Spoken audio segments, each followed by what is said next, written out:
محمد.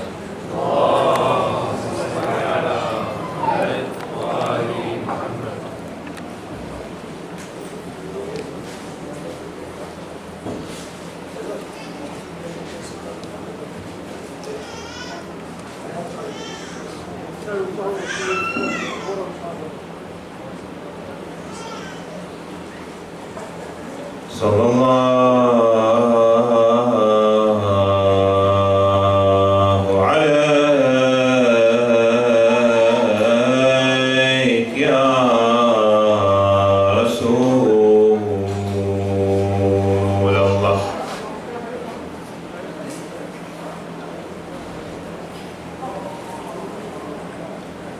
وعلى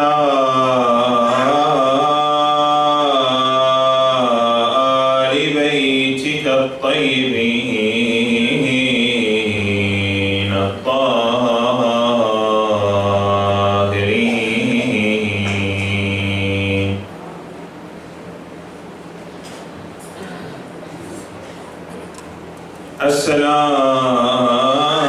السلام عليك يا أبا عبد الله.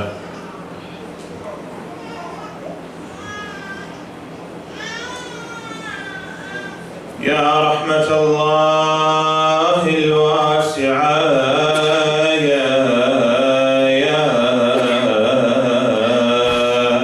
ويا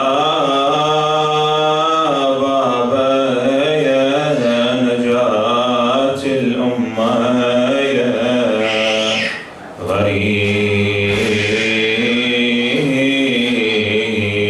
يا مظلوم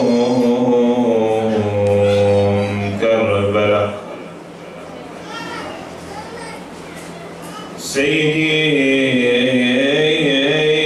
يا أبا عبد الله لأندبنك يا صباحا ومساء ولأبكين عليك بدل الدموع دمع. يا ليتنا ثم يا ليتنا كنا معكم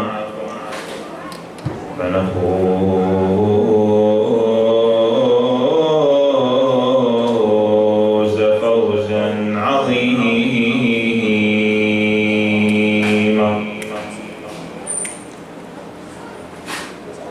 قال مولانا يا أمير المؤمنين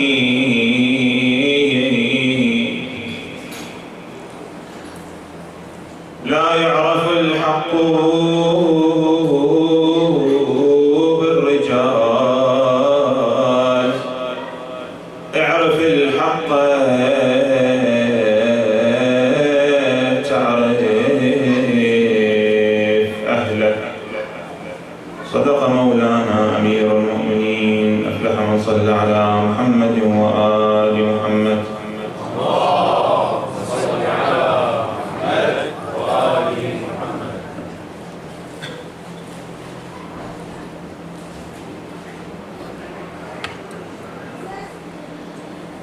The quest to find the truth, a journey that we all go through, or have been through, or want to go through. To be able to answer life's difficult questions, to be able to know what belief do I belong to, and what are my beliefs. It's a journey that we often find difficult to know where to start from. Our beloved Imam Amir al-Mu'mineen Salamullah alayhi has given us one rule, that we can follow to put it as a measure for us. Our beloved Imam said, لا يعرف الحق بالرجال. Truth is not known through men. In other meaning, the Imam is trying to say, you can't say, I follow this belief or this religion or this sect because this person believes in this sect, or because that person believes in that religion. You can't follow the truth through following people. اعرف الحق تعرف أهله. Know the truth, then you will know the people of the truth. So not the opposite. No, I know the people and through them I know the truth. No, I should know the truth and then through that I know who the people of the truth are. So now when I open my eyes into this world, I would check what are the sources of knowledge that I can rely upon. What sources do I have to begin with that give me reliable knowledge, that give me knowledge that I can say, I believe in this. Initially, we have two main sources. The first is my senses, generally, but generally my senses are reliable. For I know, for example, through my senses, that I'm sitting on the pulpit right now, that I can see you, you guys can see me, I can see this mic, and so on. So through my senses, it's one of the sources through which I can get reliable knowledge. I can say, I know that I'm speaking right now. I know that this is a mic. I know that this is a camera, and so on. So this is one way I can know the truth, through my senses. That is one. Another source I have with me right now is my rational sense, my mind. For through my rational sense, I know, for example, 1 + 1 is equal to 2. I don't really need to sense something to say 1 + 1 is equal to 2. I can rationally derive that and believe in that. So now, with these tools, let's take a very brief journey together to try and attempt finding the truth and see why do we belong to the school of Ahlul Bayt salamullahi alayhim. Inshallah, we'll start this journey after salawat ala Muhammad wa ali Muhammad.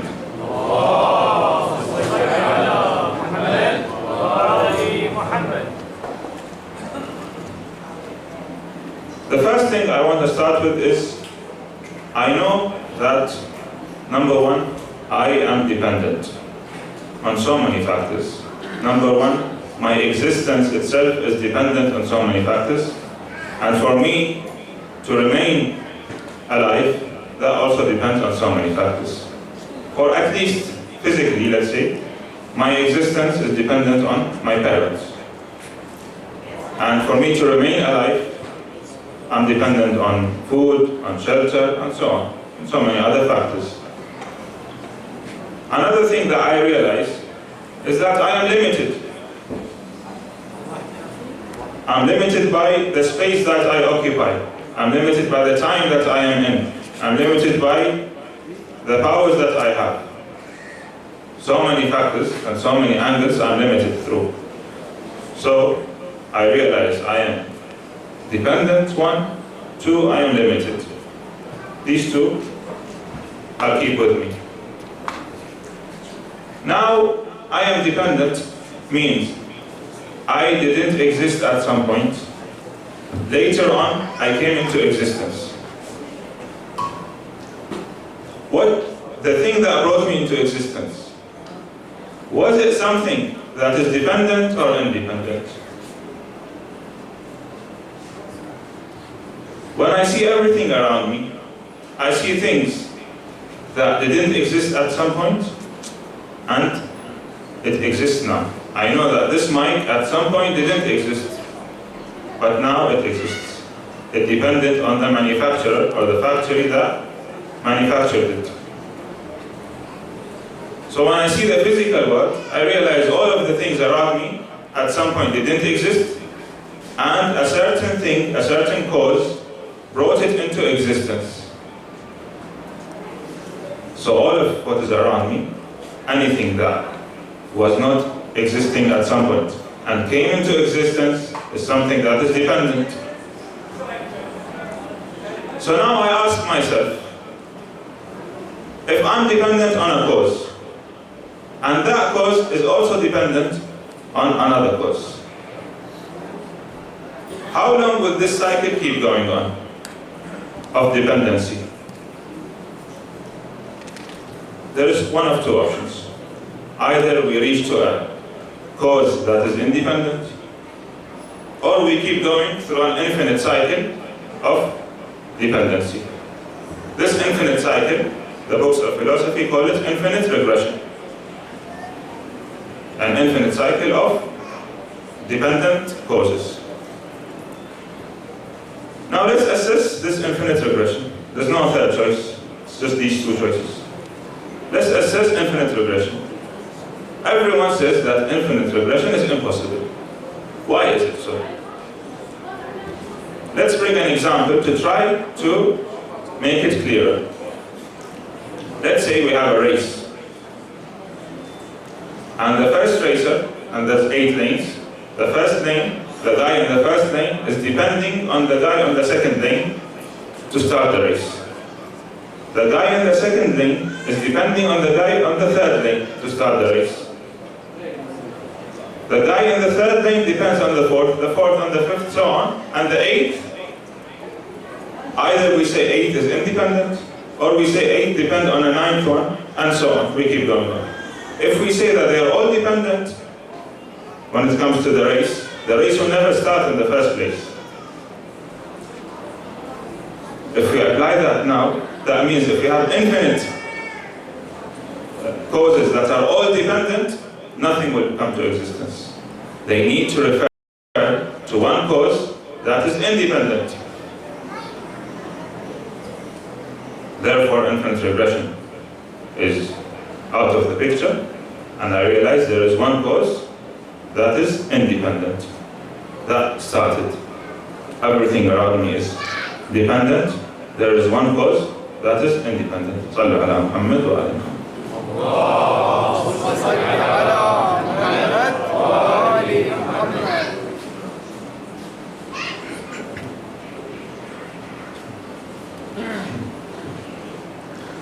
Now let's assess the nature of this independent cause. The start. The first mover, the first cause, whatever you want to call it. This independent cause, as we said at the beginning, I am dependent, I am limited. This first cause, can it be limited or it must be unlimited?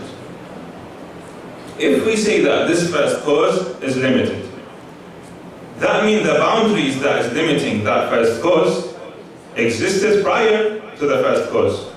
Otherwise, where would those boundaries come from? And we said the first cause is the first thing, before existence does. That means that first cause cannot be bound by any limit. Therefore, it must be unlimited. And when we say unlimited, we mean perfect in all senses. It's not missing anything. So this is one thing. If we believe in this, then so far, and I'm assessing everything through my rational sense, any religion, or any belief, or any idea that attribute any physical qualities to the first cause, I can't agree with. It's out of the picture. And again, I'm using the measure that Amir Ummeen have given me. Know the truth, you will know the people of truth. So any faith or any belief that would attribute any physical quality, because by nature, anything material, anything physical is bound at least by the physical body that it has. So we can't believe in any faith that attribute physical qualities to that first cause. Furthermore, this first cause, is it one or can it be multiple first causes? If we say that there is multiple first causes, both independent, unlimited, so on and so forth, there must be something distinct in first cause 1 from first cause 2. Otherwise, they wouldn't be two separate entities. If 1 has something that distincts it from 2, and 2 has something that distincts it from 1, that means 1 is limited because it doesn't have that distinct quality of 2. And 2 is limited because it doesn't have the distinct quality of 1. And if they are limited, they can't be independent, and the cycle, we started the cycle again. Therefore, the first cause must be 1. And now through this, any belief, any faith, any religion that tells us there is more than one God, there is polytheism, out of the picture. We can't accept it. Now, this first cause, unlimited, independent, perfect. It's not missing anything. Let's look at how our Imams, Imam Amir al-Mu'mineen Salamullah alayhi, describes God to us. And personally, I haven't found a better description of God. Amir al-Mu'mineen said, التوحيد أن لا تتوهم. What does that mean? That means to not limit God through your imaginations. Tawheed is not to limit God through your imaginations. So if I say God has a hand, God has a face, God has a chair, a throne, I'm limiting God through my imaginations. Furthermore, what does Amir al-Mu'mineen say? And la tasifa, to not even describe him. What does this mean? We usually say God is powerful, God is all-knowing, God is the creator, and so on. Don't think God as a multiple parts that has parts, and part of God is knowledge, other part is power, other part is creator. No, God is one in essence. That essence is power. That essence is knowledge. This is how Amir al-Mu'mineen is describing God to us. So the truth that we started with so far matches the wording of Amir al-Mu'mineen. And personally, I haven't found other schools of Islam that describe God this way. Let's carry on this journey. Now this first cause, independent cause, we said is perfect. That means it must be wise, because if it was not wise, it won't be perfect, it will be limited, and so on. If that being is wise, to create something for no reason is obviously unwise. So that entity, when it caused my creation, there must be a purpose or a reason behind that. Otherwise, it will be unwise. And if we attribute or say that the first cause is unwise, we have limited it. And we will fall into the same issue earlier. This first independent cause is just, because if it was unjust, it would be limited and so on. And it is out of justice to tell me what the purpose is. Why am I created? To not leave me stranded. Why is because there must be a purpose. Purpose because he's all wise. And to guide me is out of justice. So we'll keep these two with us. So how to guide me? Obviously, if he talks to me, talking is something physical. We can't attribute physical things, we've already established. Either reveal the message to me, or send something to me that tells me what the message is. And both, if any of these two happen, both of them are within justice, because the message has been delivered to me. Now, obviously, we ask ourselves, has the message been revealed to us? No. So we have to go to the second option. The second option is to send an intermediate or something that within my world that tells me what the message is. Now let's assess the nature of this intermediate. First of all, I think that this intermediate needs to be like me. If it was any other creature, I wouldn't consider that to be a proof upon me. Because let's say a different creature came on earth and told me your message is this and that and you have to do this. I will tell him what is the proof. Who says what you're telling me in the first place is something that I can do. I need a proof by example. I will say that you're a different creature, you can do it. I'm a human, I can't do it. Therefore, the nature out of justice, the nature of this intermediate must be human. This is one. Let's keep on assessing the nature of this intermediate. This intermediate must not fall into mistakes. It must be infallible, sorry. For if that intermediate fall into mistakes in delivering that message, then I wouldn't know which parts are the message and which parts are his mistakes. And so far, if I come to my belief right now, I would see that my faith would say that the Prophet is infallible. Oh, the Prophet is a human.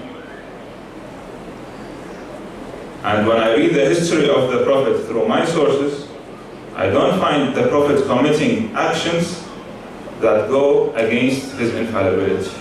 I wouldn't say that the Prophet is infallible in giving the message and fallible in daily actions. I say that the Prophet is infallible from the day he is born until the day he passed away. So far my faith is going hand in hand. Because if I say he is fallible in certain areas and infallible in the area of giving the message, then as humans we won't be able to differentiate which area is the area of giving the message and which area is the area of his daily matters. He should be an example in everything. But my school of thought say that he is infallible in all matters, in everything. مَا ضَلَّ صَاحِبُكُمْ وَمَا غَوَى. In the Quran, your companion, your friend, did not go astray, nor did he become deviant. وَمَا يَنْطِقُ عَنِ الْهَوَى, and he doesn't pronounce or talk out of his own desire. إِنْ هُوَ إِلَّا وَحْيٌ يُوحَى. Indeed, but he speaks out of revelation.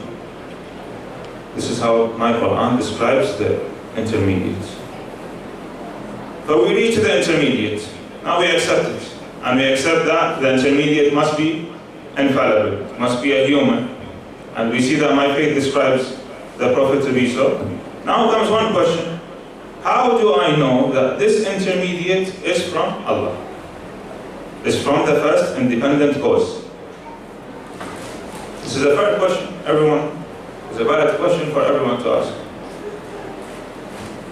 For even when we see this, if we see the stories of the Quran, obviously Prophet Musa and Prophet Isa weren't prophets that were sent to me right now. But let's see what were the signs in their times.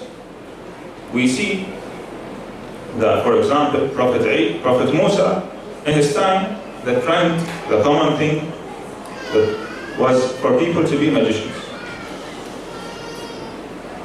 So Allah subhanahu wa ta'ala would send Prophet Musa to his people with a miracle of magic when he changed that stick into a snake. The people of his time realized this is unnatural, what occurred. It's not something that can be done by human. It was a sign for the people of his time. And when we read the story, the magicians, all of them, believed in the Lord of Musa straight away after that story.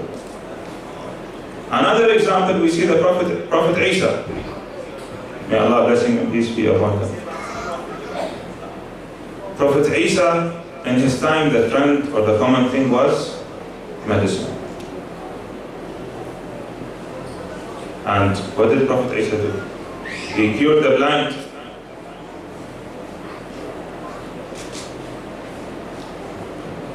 The people of his time, they realized the thing that he did is unnatural. No human can do this. It's something outside the laws of this universe, or this world, physical world. So come to my time. How can I connect to the intermediate? Now, Prophet times, it was the miracles was in front of them. What about my time? We see that Prophet Muhammad, peace be upon him, sallallahu alayhi wa sallam, he came with two kinds of miracles. One type of miracle was for the people of his time. Other type of miracle was an eternal miracle for all the generations that comes after the Prophet. Now, how do I personally believe in that miracle that happened for the people of his time? One of the ways to be able to know something for a fact is through something we call tawatur. Tawatur means mass reporting of an action. Let me give you an example. Think of, let's say, the country of Mongolia. I think majority of us here has not been to Mongolia. However, how do we know Mongolia exists? Because so many different sources, from a young age, we see the world map and we see Mongolia just above China. And this is why we believe Mongolia exists. Otherwise, we haven't seen Mongolia, we haven't sensed Mongolia, we haven't been there. The idea of mass reporting is a valid way to know something. Now, what makes a mass report or something that is mutawatir, that is tawatur based, valid? There is one main condition or two main conditions. One, there is multiple sources that are giving me this piece of information. The second is these multiple sources cannot all together lie or agree upon lying on that matter. Let me give you a few examples. Let's say 50 people came and told me it's raining outside. But all those 50 people are friends. So there is a chance that they agreed to tell me that it's raining. But just that alone cannot give me certainty that it's raining. Let's say 10 people told me it's raining in a different city. But those 10 who gave me that information were all from different cities. They don't know each other. They've never met each other. That will make that piece of information more believable.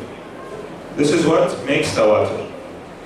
When I get the same piece of information from multiple sources, and it is impossible for all of these sources to be lying. Now, when it comes to the miracles of the Prophet, we have received them, and the way that the people have dealt with them, and the people have saw them, in a mutawatir sense, in a sense of mass reporting. There is so many different sources of narrators that reach to us that describe what happened in the life of the Prophet. And trust me, my dear brothers and sisters, the more we read into the life of Prophet Muhammad the more we realize he is the perfect human, and these miracles did occur, and he is the intermediate between us and the independent cause. What about his other miracle? The miracle that is for all generations. It is the Holy Quran. We said some of the miracles match the trend of the time. The time of the Prophet, the trend was Arabic poetry, Arabic literature. The Arabs used to love their poetries, to their eloquent speech. The Quran came and challenged all sorts of literature that the Arab had. So when an expert, the Arabs were experts in the matter of literature. When narrations tell us, the moment they heard Quran, something unique they've never had in their life, they would get shocked instantly. Even though they would think that Muhammad is somebody who is deviating them. The moment they hear Quran, they get shocked instantly. Why? Because they know this is not a natural thing. It flows in a harmonious way, but it's not poetry. And usually poetry, we write about stories, fiction. This is telling us about life purpose, about legislations, about how to deal with parents, about historical stories, all together in a very harmonious way. But it's not something natural. And the more we learn Arabic, the more we read Quran, the more we realize how eloquent it is. And if we read during the life of the Prophet, the Quran itself has a challenge, by the way. It says, if you have the truth, bring one verse like the Quran. The Arabs could easily try and accept that challenge. If we see, only few Arabs tried, but they were not successful, obviously. Majority of Arabs didn't even try because they know they can't. Therefore, they started calling the Prophet with all sorts of titles. They started saying, the Prophet is a magician, the Prophet is deviating us, the Prophet is taking away our sons, and so on. So they started to threaten the Prophet. But they knew the thing he had is unnatural. Because even if we read history, we will find that the parents used to stop their children from going to him and listening to what Prophet Muhammad has to say. Because they know the moment his son would listen to the Rasul he's gone. He would accept the message. And today, trust me, if you become an expert in language and read Quran, you will realize how eloquent it is. It's unbelievable. Every small detail has a meaning. Every positioning of a word has a meaning.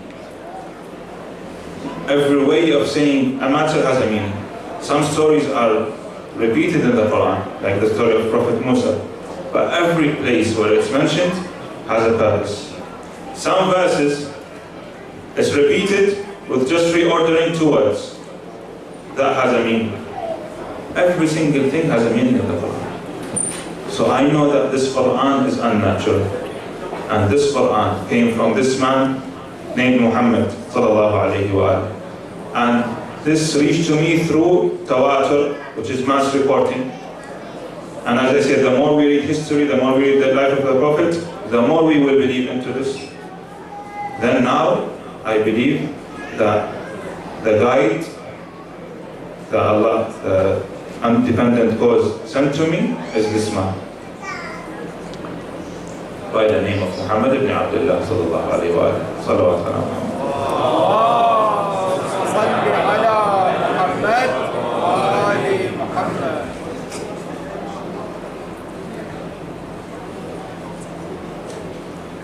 My faith so far goes hand in hand with all of these arguments that we mentioned. For I believe in a God that has no physical attributes. For I believe in a messenger that is purely infallible. Let's carry on from the argument of justice. Now I have a new source of information. I have the Prophet himself, the religious information to tell me what the truth is. So now I have the senses, I have my rational sense, and now I have the religious source as well. Now through my rational sense, I would say it is unjust for the guidance to be cut at some point. This is one. And it is unwise for the Prophet, before he dies, not inform us any way on what to do after. Rather, just leave it for the Muslims to do so. It's unjust for the guidance to be cut, and it is unwise for the Prophet to not mention what happens after his life. My belief answers both of these questions. For my belief, I believe that guidance is still until today. I have my Imam, which is a Hujjah, which is a proof upon me, and he is alive and he lives amongst us.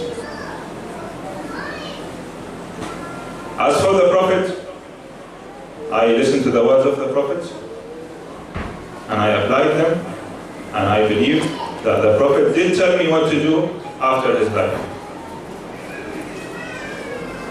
The Prophet, I'll just mention two sources or two narrations, but there is countless number of narrations. One narration, the Prophet said, "Inni tarikun fikum ath-thaqlayn." Many of us are familiar with this narration. I have left with you two weighty things. مَا أَن تَمَسَّكْتُمْ بِهِمَا لَن تَضِلُّوا بَعْدِي أَبَدًا. As you hold strong to them, you will never go astray after me.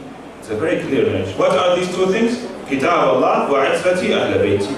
The narration said when the Prophet mentioned them, he mentioned them with these two fingers after they are equal. Kitab Allah wa itzvati ahl bayti. The book of Allah and my holy household. These two. My faith, for me, the book of Allah and the holy household are sources to know my religion. And I kept with the holy household. I learned from the holy household. I took my religion from the holy household and the book of Allah. I carry on. Another narration, and these two narrations are in the books of all the Muslims. The second narration, "Man mata wa lam ya'rif imam zamanih mata mitatan jahiliyyah." The one who dies and doesn't know the imam of his time dies a death of jahiliyyah. Yani an ignorant death, a death of the people pre-Islam. It's as if Islam didn't reach to him. My faith, we believe in the imam of our time. Others, what will their answer be? Who is the imam of their time? Some would say this narration is referring to the political leader of Muslimin of the time. We say, oh, okay, if we agree upon it, who is the imam of today? There's no answer. My faith, give me the answer. The imam is alive. And I'm proud to say that I know my imam. Finally, now that I reach to this faith, there is something that keeps me in this faith, and it's unique to this faith, that I don't find it in any other faith. Many faiths believe in the Savior. My Savior is alive. I don't need to wait for him to be born. He can come out any day. That motivates me. That gives me the motive to work and prepare for his reappearance. Because any time, any moment, he could reappear. And this is something unique to my faith. This is why I identify as a follower of Ahlul Bayt, as a Shia. I knew the truth. I followed the people of the truth. I followed what Amir al-Mu'mineen gave me, and we recited at the beginning of the Majlis. Now, of those who knew the Imam of their time,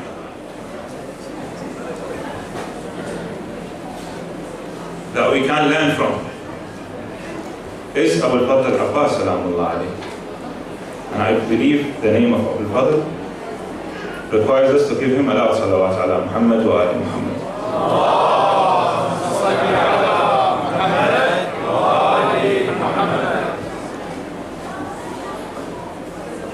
Abu al-Fadl al-Abbas clearly knew the Imam of his time. For number one, he was raised from a young age to never call Imam al-Hussain my brother. He would call him my master, because he knows this is his Imam. He clearly knew his Imam because he stayed with him during the whole journey, up until the end, up until he gave his life for the sake of his Imam. Let's try and read the life of Abu al-Fadl and see how loyal he was to his Imam, and try to apply it to our lives to try and become loyal to our Imams. My dear brothers and sisters, it is said that when the companions of Imam Hussain were all killed on the plains of Karbala, Abu al-Fadl al-Abbas would look at Imam Hussain and would see that no one is left to aid Imam al-Hussain. Even his family members were killed. Only he was left. The Imam was outnumbered.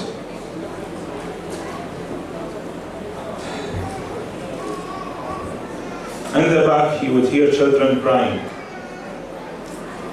They would say that they are thirsty.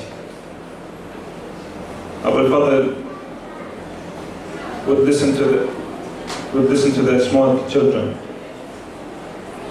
What would he hear? He would hear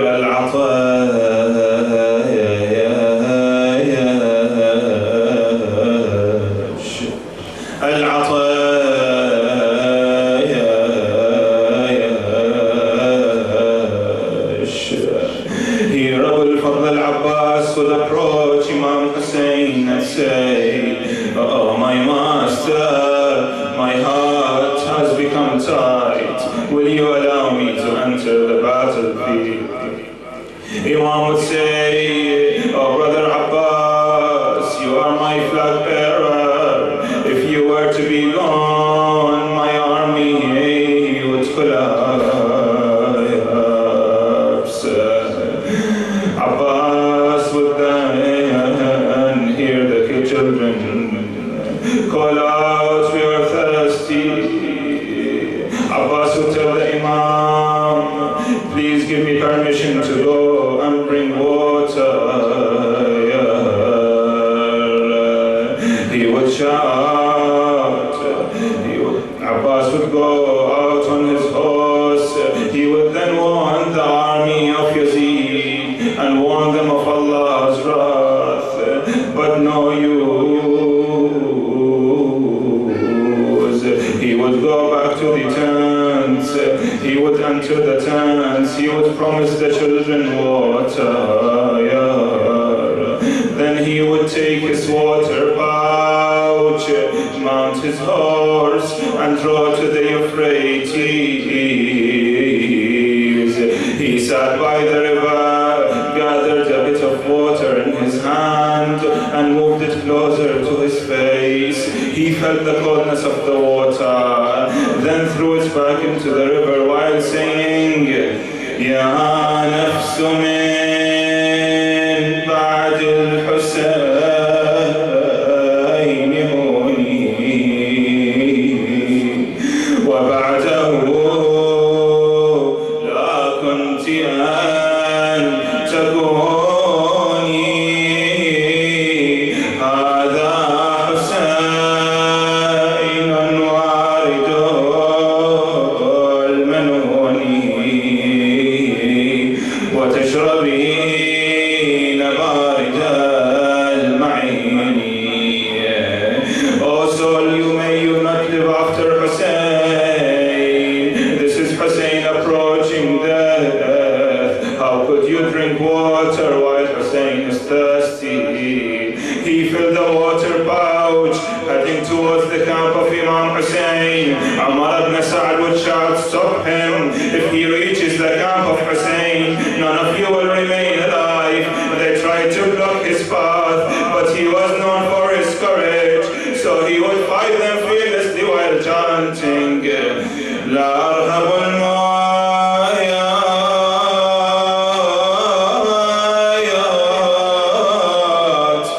idha al-ma'at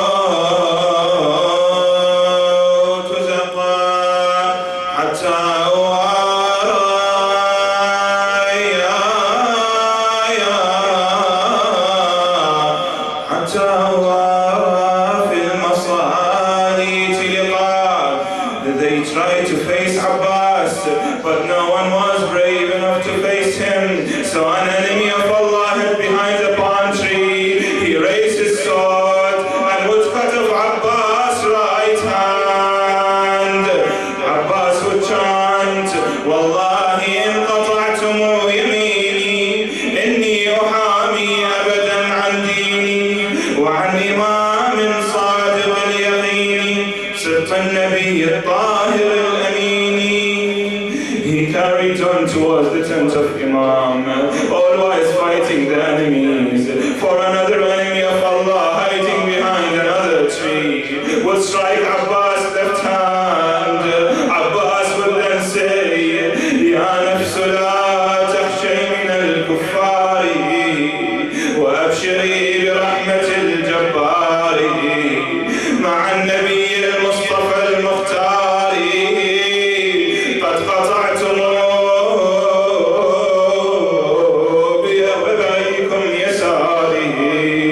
فأصلهم يا رب حر النار. Abbas then hugged the flag. He hugged the water pouch because this is what he wanted to give the children. And he hurried towards the tent of Imam Hussain with only one goal in mind, to deliver the water. Unable to stop him, the enemy started shooting arrows at him. An arrow would hit his chest, another would hit his forehead, another would hit his eyes. Abbas would not stop and carry on until all believers an arrow would hit the water pouch.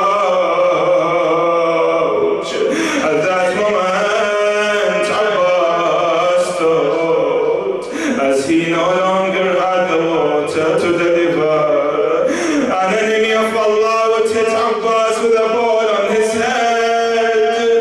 This brave warrior, the son of commander of faithful, fell off his horse with no hands. At that moment, what did he shout? As-salamu alayka ya Aba Abdullah. Brother Hussain, come to aid me. Brother Hussain, come to aid me. The poet would describe the scene by saying, by the Euphrates, my brother Abbas, arrows filled his body, arrows filled his eyes, and their wound on his head, the Paul describes, and from behind the trees they cut off his hands. Oh Abbas, you're sleeping by the river, while women are crying from fear. Shiva, inna lillahi wa inna ilayhi raji'un. وسيعلم الذين ظلموا آل محمد أي منقلب ينقلبون والعاقبة للمتقين. Ya Allah, by the status of Abu al-Fadl Abbas, accept our deeds, cure our ill ones, Ya Allah. For the soul of our marhumin, and especially the marhumin of the organizers of this Majlis, please recite the Fatiha before it aloud. Salawat ala Muhammad wa ali Muhammad.